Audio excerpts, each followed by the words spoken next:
morning, ladies and gentlemen. Good morning. Great. Morning. Great. Thank you. Well, thank you very much for showing up on a Saturday morning. I'm sure you'd rather be out, but Lisa's got us all here together. This is my very first Saturday morning moderation ever, so I'm really pleased to be here. Yesterday was a fantastic day, and hats off to Lisa and Abby and their team for doing a great job, so thank you. Our topic today is luxury online, and we've got a fantastic panel. So before I set the stage, I'd like the panelists to quickly introduce themselves. And also, I know that Lisa mentioned this yesterday. If you have any questions, please feel free to stand up and address your questions into the mic there, because these sessions are being recorded. So if you could do that. And what we'll do is, every few minutes we'll pause and take some questions to just keep it interactive. Now, Lisa, before I go ahead, I know we started late. So is it a hard stop at 10:30 because you've got to leave, right? I can. Okay, great. So we'll try to make sure that we catch up. Great, thank you. All right, so why don't we start with Mary Saunders, who's the Chief Operating Officer of Cersei. Mary's standing in for a colleague, Christy Kaler. But Mary, please go ahead and introduce her. Hi, everyone. Good morning. My name is Mary Saunders. I was formerly the COO of the luxury brand Mayette. Okay, thank you. Does that work? Formerly the COO of the luxury brand Mayette, and currently co-founder and COO of a fashion technology company called Cersei. Great, thank you. Next up is Chris Delgado. Thank you. My name is Chris Delgado. I was formerly co-founder, chairman, and CEO of jewelry buying company called Circa, and am now co-founder, chairman, and CEO of the leading buyer of jewelry, diamonds, and watches from the public called Delgado. Great, thank you. And finally, we have Ria Yano. Sure. Hi, my name is Ria Yano. I am the co-founder and CEO of Material World. We are a luxury fashion trade and service online. We help women refresh their closets without having to leave their homes. Great, thank you. Ladies and gentlemen, we've got a great panel here, but before we get started, I'd just like to see a show of hands. How many of you here have searched for clothes online and on your mobile phone? How many of you have actually bought on your phones or online? How many of you have moved your online shopping and media consumption mostly to the phone? All right, so it's halfway there. Well, we are seeing this trend. Across industry sectors, we are seeing a shift from bricks and mortar to online to mobile. It's one of the biggest disruptors right now in the world of retail and manufacturing, and luxury is not exempt from that. I was on my way here, I just took a few notes, and here are some of the key issues that we feel the luxury industry faces right now. Number one, obviously, is geopolitical. I mean, the whole world seems to be in turmoil right now, especially the pockets of growth such as China, Russia, the EU, and obviously we've got a softening North American market too. That's not to say that the luxury market is not resilient, it's just that it's going through a kind of slowdown phase right now. The second shift we see is the store. What's the role of the bricks and mortar store? As more and more people do their research online, what role does the store play? And luxury is all about the experience. And the store is still where most of the sales occur. So how do you manage to transition from making sure that you have a great store experience, but also offering a similar experience online, be it through a mobile site or an app or through social media or the regular e-commerce site? The third trend is e-commerce.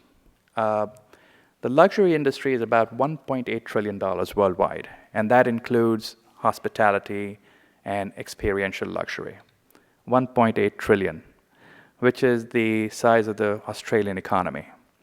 Boston Consulting Group comes out with these numbers regularly, so if you want to catch up, you can go to bcg.com. They're pretty reliable. But it's a matter of concern to a lot of luxury manufacturers, because the next generation, the millennial generation, which is going to inherit the wealth of the baby boomers and come into their own, they're shopping more and more online. And how do you translate that experience of bricks and mortar, the customer service, the eye contact? How do you take that to mobile and to online when all you're doing is, shopping on a small screen? And then, of course, if you're in fashion, you know the latest trend in luxury is see now, buy now. That's pretty much disrupted the entire supply chain. If every manufacturer follows that, you could end up with unsold inventories, stock markdowns. It could create a lot of havoc down the road. So we're in a wait-and-see pattern, but see now, buy now mostly occurs online. And again, people are watching these live fashion shows. And I remember when Burberry started streaming the fashion shows, they gave us a code, and I said, wow. And I remember on our site, I was watching the show, sitting in my bedroom, and it was amazing. But now everybody's doing that. I love watching Karl Lagerfeld's shows live, when he streams them. And so there's a very huge shift in the way luxury marketers engage with luxury customers, because I think this is all driven by technology. So I'd like, Mary, you've been in the space for a while. What are your thoughts? I've enumerated these trends. Are you seeing some of the same stuff in your end of the business?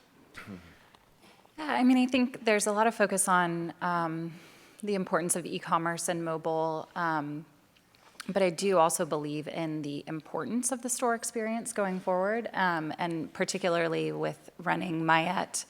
And we have a store in Soho on Crosby Street, and watching the relationships that got built with our sales associates in the store, and the importance of that human connection, but also giving customers the tools to be able to search online and understand about the brand online in their own way and in their own path to get to the store.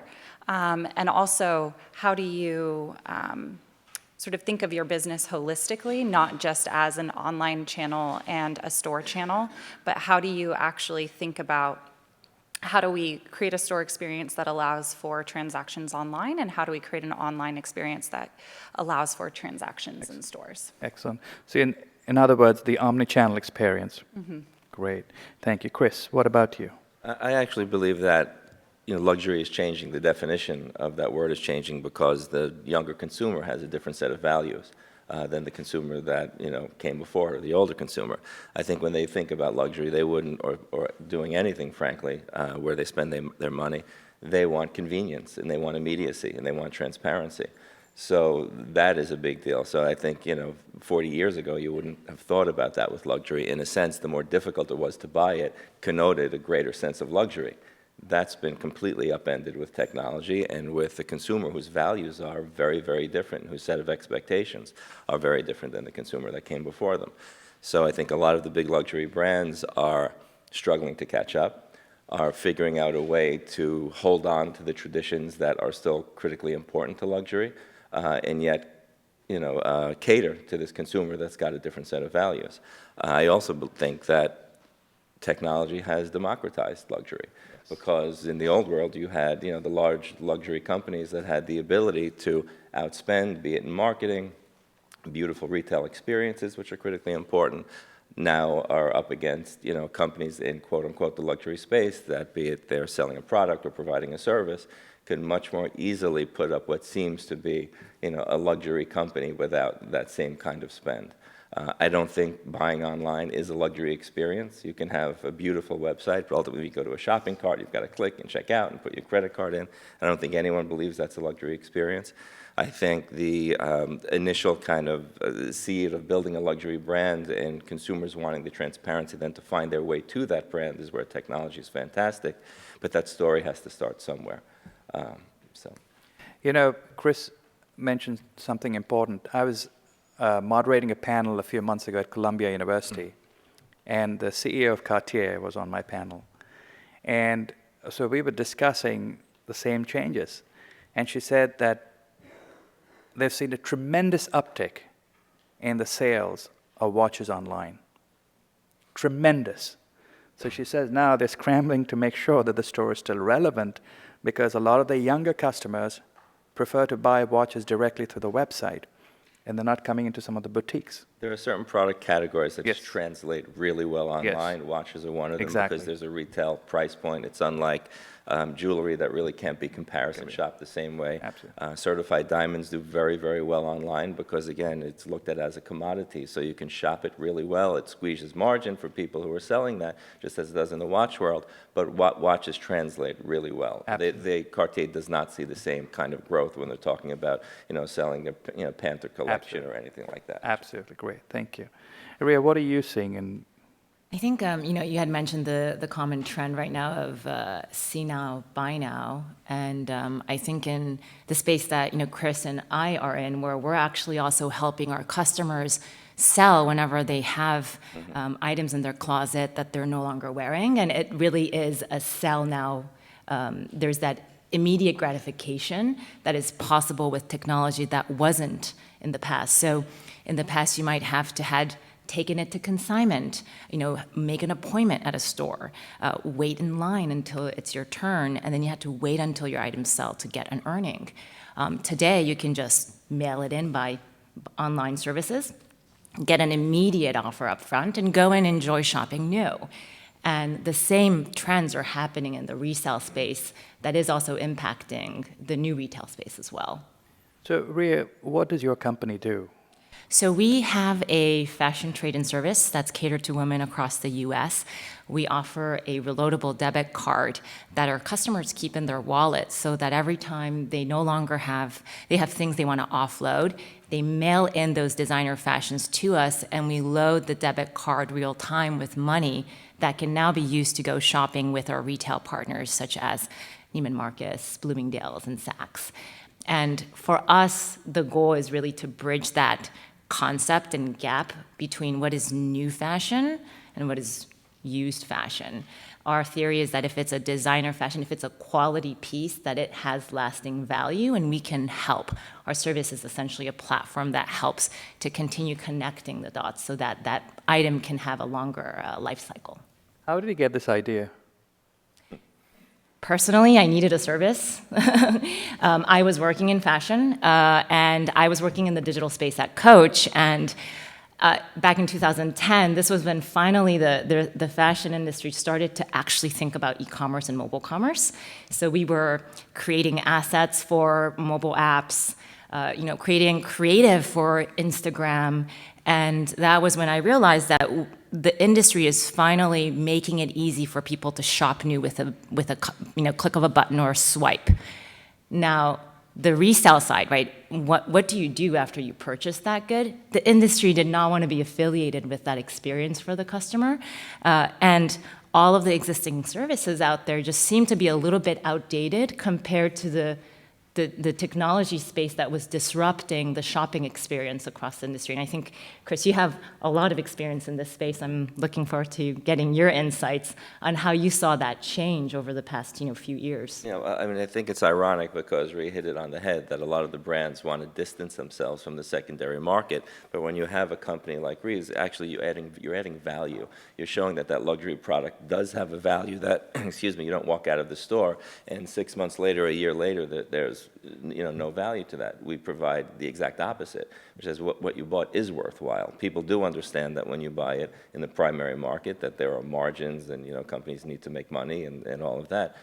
But the brands wanted to distance themselves, from that secondary market because there's of course that price chasm. We equated to, years ago when we were kids, the worst thing you can call someone is they act like a used car salesman in business. That's gone away. That's gone away because in that industry, the brands have taken ownership of that secondary market with pre-owned Lexus, pre-owned BMW, and it's changed completely. And in the end of the day, it's allowed a new consumer to buy that product who wouldn't be able to buy it in the primary market. So it's a critically important service that companies like ours add and actually supports the luxury market. And unfortunately, some of the myopia that existed with primary luxury companies that said, we want to make believe that's not happening, and I've always been a believer in business. It's not a strategy to stick your head in the sand. You have to figure a way to own it and make it happen. You mentioned stick your head in the sand. So you think today's crop of luxury marketers get online, they get e-commerce, they get digital? I mean, we've had the internet for more than 20 years now. And this behavior is not just limited to millennials. I mean, almost everybody, knows how to work a computer. They all have smartphones. So what's the resistance here? I mean, luxury doesn't mean, my fear is that sometimes when I work with luxury brands, I feel like they want to define luxury like classical music. There's a set period, and that's pretty much it. And I remember about 6 or 7 years ago, I was at a conference, a luxury interactive conference, and I was on a round table, and the topic was email. So and Aishan mentioned the brand, so one executive, she said, "We don't do email." I said, "What do you mean you don't do email?" She said, "No, it's not the way to communicate our brand values." I said, "So what do you do?" She said, "We do mailers." I said, "But this is 2010. Don't you want to build an email list, at least to develop a relationship with the next crop of customers?" She was totally resistant. She said, "It makes us too familiar." So that's another issue I hear, is how digitally engaged do you want to be with your end customer, your end luxury shopper? And we're not talking about just the aspirational shopper. We're also talking about the high net worth individual. So Mary, what about your take? What that makes me think about is the millennial consumer and what they're looking for from brands, which I think is different than historically. I think the younger generations are looking for authenticity and transparency, and they want that connection to a brand. It's not about participating in something aspirational. It's about buying products and participating in brands that define them. So they want to know as much about the brand as they can and have that personal connection. And so I think forging that authentic connection becomes really important for luxury brands. Great, thank you. Ladies and gentlemen, any questions before I jump on to the next? I have a question for you. Actually, Sure. in the summer, a friend of mine told me to use your service. Oh, thank you. And I hadn't looked into it. What is the policy on sending pieces, on how you price them, and then do I get an opportunity to decide if I'm comfortable with the price you're offering me, or can I have a piece back? 100%. So we are purely online, and we are a startup. So offering a service that's risk-free is very important for us. So people feel comfortable mailing in designer pieces, knowing that they have the option to say no and have them returned. So we make an offer, and on an item level, you can reject or accept and have items returned to you or donated on your behalf. So all the options are out there. It's quite unique and operationally intense for us to have that, but it is part of why a lot of our customers like using our service. And your first question on how do we price? So we are a tech-based company, so we have a very big database out of which we can determine around 80% of the products we carry. The database will essentially set a range based on the brand, category, condition, all of the information that our buying team inputs into the database. So I would say it's about 50-50. Technology decides 50%. 50% is still our buyers then determining also the trends, things that a computer cannot determine based on historics, or things like the silhouette, those and how desirable is that in the market and the seasonality today. That part is the 50% of the human eye making the decision. Okay. So on average, if you had, a fabulous dress from a great designer, you're getting around what? That is ranges. It depends on the brand, quality, seasonality, year it was manufactured, all issues. So. That full amount, what percentage of that full amount? You get that full amount? No. So we actually are not on consignment. So we actually make an offer up front. So if we put a price on it, you get that full amount. Yeah, and it has nothing to do with if the item's sold or not. So we're taking the risk of owning it. So the customer then decides whether they like the price or not, and they can move forward with shopping. And that's right. You can, and again, our concept is we are not endorsing to go and shop used only or new only. We're encouraging shopping quality pieces, whether they're new or used, and we offer that variety on our website. So it's it's no cash, It's this debit card. We call it a fashion card because you can use it at around 900 locations, both online and offline. We cover most of the retailers, and next step for us is also making it accessible at the brand locations as well. You can't buy a Starbucks coffee with it, unfortunately. Great, thank you.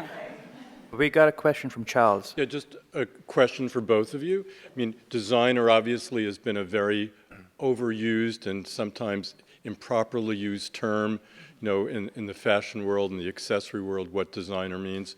How do both of you get the word out as to, what kind of product from a price standpoint, the minimal level that you're looking at to make purchases, or is that important to you so you don't get inundated with a lot of, requests for products or responses that would not be at a level that you would consider?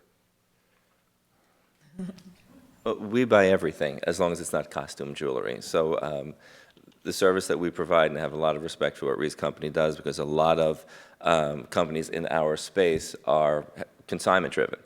And for me, that was never an option I wanted to provide. I wanted to provide a solution for a client where even if there was, which we do offer now, a consignment option, we do first say we will write a check and you walk out the door with that money, which is critically important. And when we do that, we tell our consumers that even if we're dealing with a very wealthy individual who has fabulous jewelry, very often they have smaller things that that they've bought as well. So we need in our business to provide an offer on anything and everything. So it can be a $250 gold bracelet or a $250,000 diamond, and we make an offer and write a check for it. So you're sort of also getting into, I assume, the estate area that had been a sort of a separate area. That's part of what you do as well, I would think, no? Correct. So the core of our business is buying from the general public all over the world. So it's always used product, because it may be something they bought a year ago and changed their mind that they don't like. It may be something that they've inherited or has been in the family for generations. It's jewelry, it's diamonds, it's watches, colored stones. It's the entire gamut of the jewelry world. And how do you get that out? Yeah, so for us, it's a little bit more challenging in the world of clothing, because as you guys can imagine, there are millions of brands out there, and how do we determine what we represent? We actually update our accepted brand list every quarter. And we started it off by understanding, well, there's a list of what is considered designer brands, contemporary brands that we go off of based on the retailers that we work with.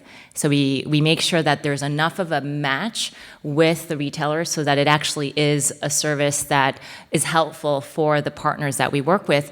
But we wanted to go beyond that. So again, the concept and the idea of what is designer fashion is very different in the mindset of a millennial as well, right? And we don't want to just be buying things that we know we can resell because it is LV, it's Chanel. There are resale markets for these brands already. There are up-and-coming brands, there are sustainable brands that also should have resale value if there was a platform that allowed for that.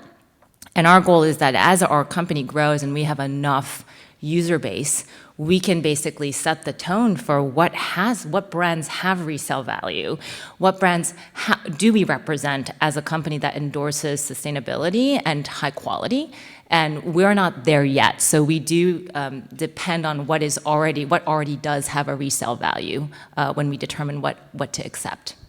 Thank you. Mary, what about you? Would you like to take a stab at that question?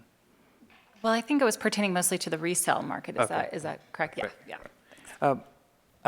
Before we take that one question, you mentioned sustainability. Yesterday, Eileen Fisher talked about, how she's launched she obviously has these organic products, and, they also have their sustainability initiative, but it's very tough to get customers to actually buy those products. How would that translate to the millennial audience, and how would that translate to the luxury shopper? So why don't we start with you, Mary, and then we'll come to you.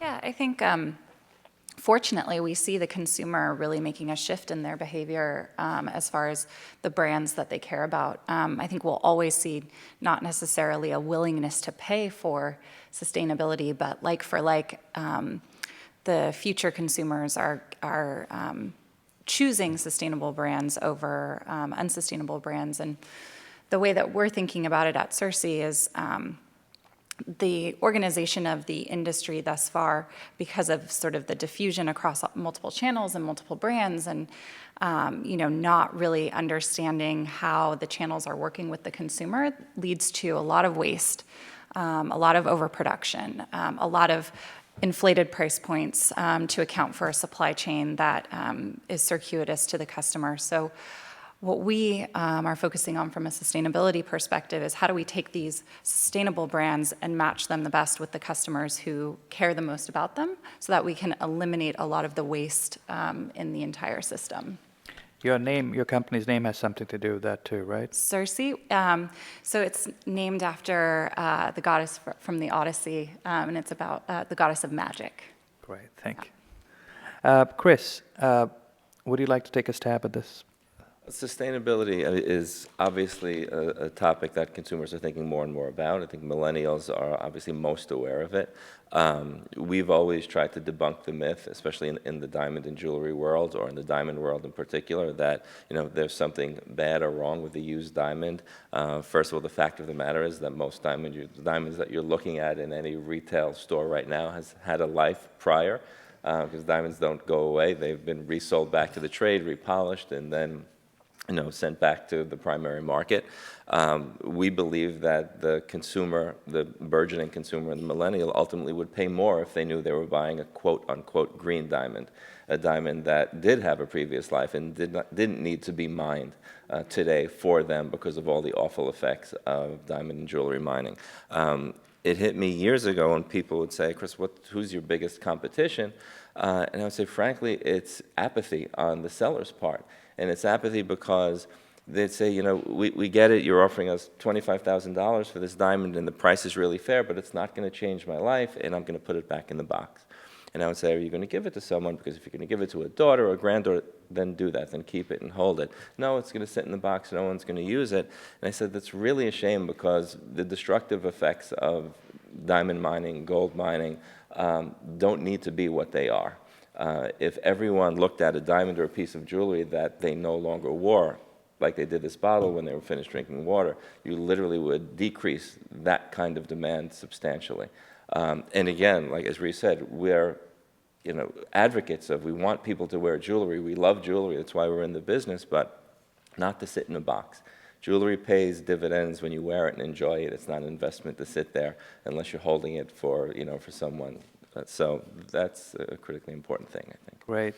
Chris mentioned about the diamonds being, kind of forever. I remember reading a stat a few years ago that 90% of the gold mined in this world is still around.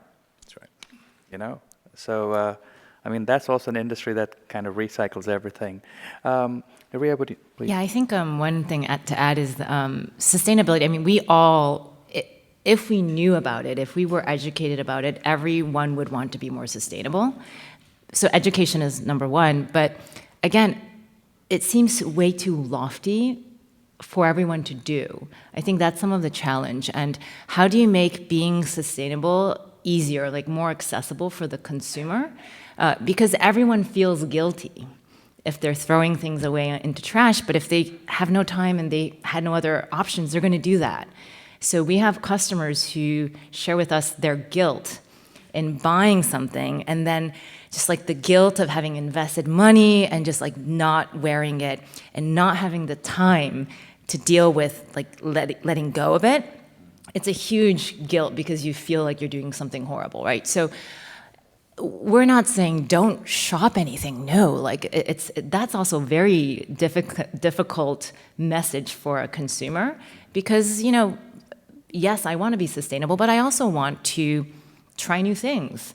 I want to express myself using fashion, using jewelry. How do you don't want to restrict that desire, right? So how can brands speak to that real desire of a consumer in a way that doesn't restrict them or make them feel guilty? That's something that we think about every day as sustainability, promoters. We're saying, hey, it's okay, you can express yourself, you can continue to evolve your closet, but do it in a smart and conscious way by knowing that you can sell it and have someone else use it if you invest in those pieces in the first place. Absolutely. I feel that luxury is the ultimate, I mean, it's not originally sustainable, but I mean, think about the next generation that's going to inherit their mothers' and grandmothers' handbags and the dresses. And, I think that's another topic that's not discussed is you talk about the handover of wealth, but what about the handover of physical possessions? And what happens when that gets a secondary market and then that comes up for sale, You had a question. Yeah, I want to go back to something that Chris said earlier. You said that with some exceptions like watches, online can't deliver the luxury experience. And what I'd like to hear you guys discuss is who defines the luxury experience? Is it in fact a static definition? And do we have an opportunity, possibly even a responsibility, to redefine the luxury experience as a community, given all of these challenges? Great question, Chris. It is a great question. I think at the end of the day, and this is a mistake that I think a lot of brands make, is who defines anything is the customer. So who's going to define the luxury experience? As much as any brand may want to invest a lot of money and talk and dominate the conversation, it's ultimately the consumer. So in terms of the question about watches translate well online because they definitively, someone can know exactly what that is, they know what the retail price is, and very often can buy it at a discount online. If you're looking at a pair of ruby and diamond earrings, the beauty of that stone, it's hard, that doesn't translate as well online as it does in person. Buying jewelry simply is probably more of a tactile experience than looking at a watch or even, frankly, buying an engagement ring. Buying different piece of jewelry because of the craftsmanship, because of the different stones and materials that may be in that piece, just is a little bit more tactile, which is why it translates. But does it have to, I'm sorry, I'm not blind anymore, but does it have to be that? Do we have to accept that as the status quo is what I'm asking? Not, is that what we accept to be true, but must we accept it to be true, and what can we do to change it? I think as technology evolves and there are better ways to deliver that product where people can feel, as technology gets closer and closer to replicating that in-person process, we're obviously going to move in that direction. But just right now, this is what translates better online, and sales show that these are the categories that just do better online. So I think that was such a good question because that I'll answer slightly differently as far as technology. I think the technology that we need right now is how do we get closer to the individual customer? And so I think we're moving to a scenario where we're not lumping customers together as far as demographics or psychographics. Everyone is shopping for themselves. And so how do we get to know customers better and use technology to understand what an individual person's luxury experience looks like? And when you're thinking about online, I mean, think about Amazon, right? Amazon is, what did I read in one of our reports, or was it Women's Wear Daily? It's become the largest online retailer of clothes, apparel, $17 billion. And it's very close to Macy's now, or is it surpassed Macy's? I think you have to think about, the presentation, you have to think about the convenience, but it's a very tricky thing for luxury brands because they still want people in their store. They still want the customer service. They still want to have the the shop assistants help and build a relationship. With online, the fear of luxury brands is that once you get the millennial generation or the baby boomer not the baby boomer, but the Gen X generation used to just shopping online, I mean, what are their stores reduced to? And the unfortunate answer is not either or. You've got to have every single channel ready, and social is playing a huge role now. Instagram has launched their buy now button. They're going to, allow you to buy directly from those photographs. So there's a lot of turmoil going on with online. So, just final closing thoughts, and we'll start with you, Rhea. So, the topic is luxury online. So where do you see luxury marketers evolving with online marketing, with mobile, with e-commerce? And, what advice would you give to budding marketers in the audience? I think that question connects to the previous question and what Mary just mentioned, which is that the luxury marketer has many more diversified types of customers than they used to in the past. And each customer defines luxury differently, right? The luxury for a millennial customer might be that it's instant and that it's immediate. They don't have to talk with a human. They can just chat and get a response and purchase something. A luxury experience for my mother's generation is to spend time with a human being and actually feel the special treatment and dedication that you get from a person one-on-one. So as a luxury marketer, the key thing is understanding what is that customer you're going to target, because it's impossible now to target everyone. And knowing better about your existing customers, then defining that as part of your marketing strategy and using the right channels that resonate most with them. And it's different for every company. For our service, for example, it's a little bit complicated because we have this service that's essentially it's a life cycle. So our customers with the debit card can be selling to us. They can be shopping new with Barney's, or they can be shopping used from our website. So you have a wide range of sellers who may purely be interested in selling used, but will never shop used clothing. And they tend to be older than our customers who are only shopping pre-owned with us, because they love the fact that they can get an expensive dress for $60 on our website pre-owned. And those two customer bases expect such different things from our service that we need to make sure we understand, we identify them, bucket them into different types of customer bases, and use the right channels to speak to them. Great. Chris, so what Ria is saying is basically we need kind of generational marketing now, because you've got the baby boomers who may be comfortable shopping a certain way. Gen X probably swaddles both the divides there. And then Gen Y is basically give me now, instant, digital. How does that affect, high jewelry, high net worth products? If with, the influence of luxury, with the influence of digital, how does that change the way marketers should, promote themselves? Well, I think there are a lot of different, as everyone's saying, there are a lot of different ways to get to your consumer today. And the consumer is looking at a tremendous amount of different things to get their own information, be it the news or entertainment or whatever that may be. So I think the first thing is a brand needs to consider where they are. And most brands, unless they're enormous, can't be everywhere. And you can't be everything to all people. So I think you need to make a decision. And then brands need to get with technology today and social media and how critical that is.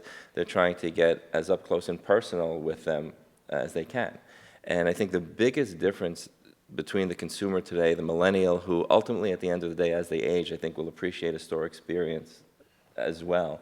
So I don't think stores are ever going away completely. I think we're probably overstored right now, just like we have probably too many publications right now, but ultimately there's going to be a balance. This is all fairly new. The one thing we know is that change is happening faster than ever, so everyone is always feeling like we're playing catch up.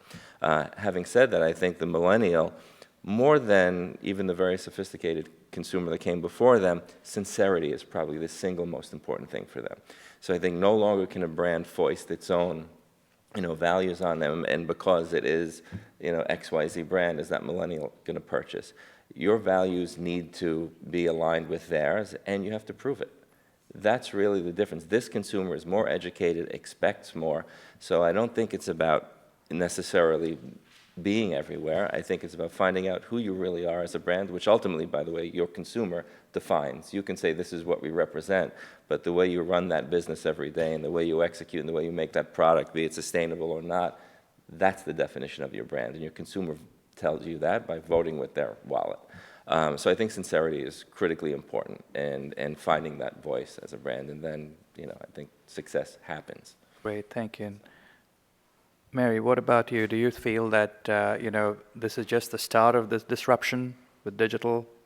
Certainly. I don't believe that we have the future infrastructure in place for how people are going to be shopping. I think everything is incredibly disjointed, and you talk about social, between e-commerce, between in-store experience, and the customer journey across all of those pieces is incredibly just disjointed in the fashion industry. So I think we're just moving towards what the future infrastructure is going to look like. Thank you very much. Can you, yes, we'll take your question, and then we'll take yours, and then that'll be a good wrap. Great, thank you. So I've been in this business of dressing people for about 27 years. I started out as a retail sales associate in 1989, and one thing seems to be pretty clear to me from then all the way through till now, because I spend most of my waking hours in stores procuring things for my clients.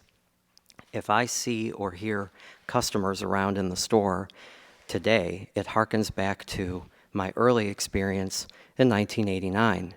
The dialogue goes something like this, and you probably all have heard this and been part of it. Hi, how are you today? I'm just looking.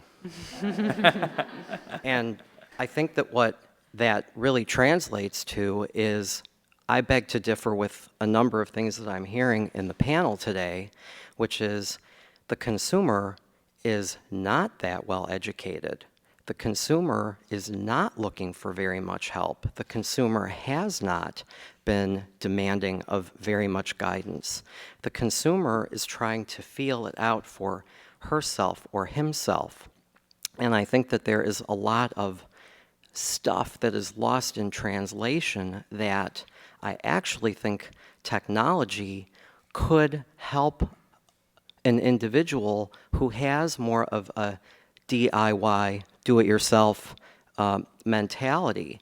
And I think that we're not there yet with, I think that there's a way to do it, because if you could really understand the profile of an individual consumer, if you let the consumer tell you who they are, that to me is perhaps a luxury at this point, because it is actually a service. I had great clients in Chicago for years when I was working in stores, but I have to tell you that the reason that I was able to develop it was because I wasn't trying to sell anything. I was trying to create the relationship. And then I developed these great relationships that created longevity, and I made a very solid living doing that.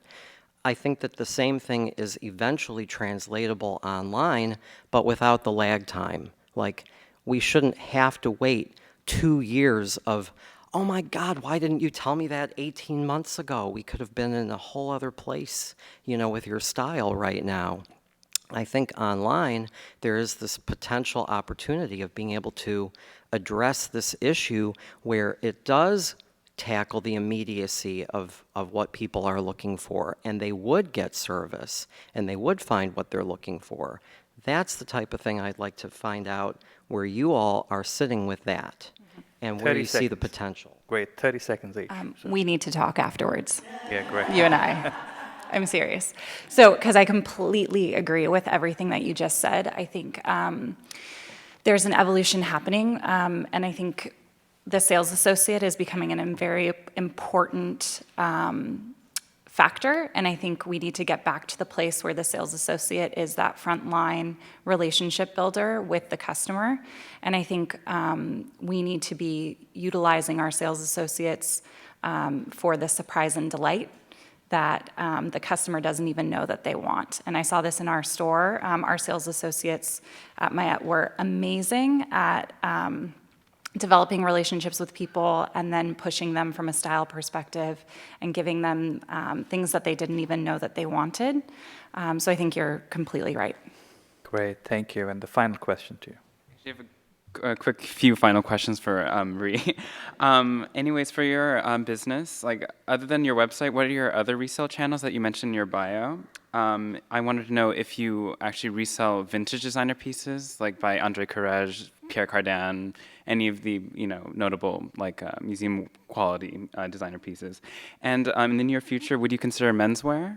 And also, what is your most popular category or bread and butter for your business? Okay, number one, 30 seconds. I wish we can do vintage, but unfortunately, because we are so tech-driven, and vintage is very difficult for our machine to understand and determine. It really requires a vintage eye. And so, no, we don't today, but hopefully we will in the future. Number two, menswear in the future. We're still only doing women's shoes, handbags, and clothing. We have so many other categories we want to enter before we extend to other men's and children's. And then finally, I'm like losing. Bread and butter. Bread and butter. For us, it's clothing. Okay. Most refreshes happen. Our repeat customers trade in with us every 2 months, 10 pieces of item. It doesn't happen with higher price point items like jewelry and handbags. So it's a bit of a different business. But again, it's a very fast-paced business. And we love educating our customers on how best to trade it in at the right time so you can actually retain more value from it. Okay. Great, thank you. Ladies and gentlemen, what we hear from this panel and from some of our questioners is there's a lot of change afoot. Luxury has to adapt, just like fashion. Some smart marketers are adapting. There's no rule book yet. You have to target based on segments. But one thing has to ring loud and clear. Your brand has to be authentic. That's what I hear. It has to have some element of sustainability. And that is the original definition of a luxury product or service. I mean, the way we at Luxury Daily define it is limited distribution. Well, unfortunately, Louis Vuitton has taken it a step further. I mean, I'd just like to see a show of hands before we leave. The Birkin bag, right? You've got a wait list in stores. How many Birkin bags do you think Hermes manufactures each year? Shout out the numbers. Okay, that's a good thing. How many Birkin bags does Hermes manufacture each year? I think they make 5 to 7 a week. Okay. Any other guesses? Yeah, please feel free. 6,000, 10,000, 1,500, 70,000. Say 25,000. Yeah. 70,000. Yeah, 70,000. 70. Just the Birkin. Very small. 7,0,0,0. 4 zeros. No, Hermes. That is the power of brand. You create the desire, you restrict the supply, you call the person in store, you can search online and do what you have to, but you have to be true to your brand values. Authentic, sustainable, limited distribution, high perceived value. And that's the way to go about it. We don't have any final answers on luxury online, but we've outlined some of the problems and some of the solutions, and we hope that it's given enough fodder for you to think. And ladies and gentlemen, I'd like to thank Ria Yano from the Material World, Chris Delgato from the Delgato Group, and Mary Saunders from Cersei. Thank you, folks. Have fun. Great. Really nice, thank you.